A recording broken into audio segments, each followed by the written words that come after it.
Mohana journalist union पक्षर आज पूर्वाह्न 9टा समय स्वाधीनता दिवस पालित होइछि। सारा भारत देश आज स्वाधीनता दिवस पालन करुछि, जहाकु नै आज मोहना जर्नालिस्ट यूनियन पक्षर 79तम स्वाधीनता दिवस पालन धूमधाम रे पालन करा जाइछि। मुख्य अतिथि भावे मोहना वनांचल अधिकारी लक्ष्मीकांत बिशोई जोगदे जातीय पताका उत्तोलन करथिबा बेले सम्मानित अतिथि भावे मोहना थाना सब इन्स्पेक्टर सौम्य रंजन बराल जोग देथिले।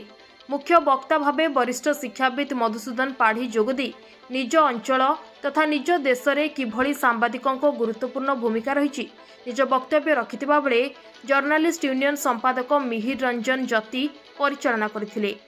कार्यक्रम में आईन परामर्शदाता संतोष कुमार पाढ़ी, उपदेष्टा गणेश बिशोई, जितेंद्र कुमार बेहरा, सुबिद बिशोई, मुक्ति मंडप दंडसेना, त्रिपति बिशोई रत्न, लक्ष्मी आचार्य, पिंटू प्रधान मोहना युवक संघर सदस्य रवींद्र नारायण पाढ़ी, बालकृष्ण माझी वन विभाग कर्मचारी माने उपस्थित रहिथिले।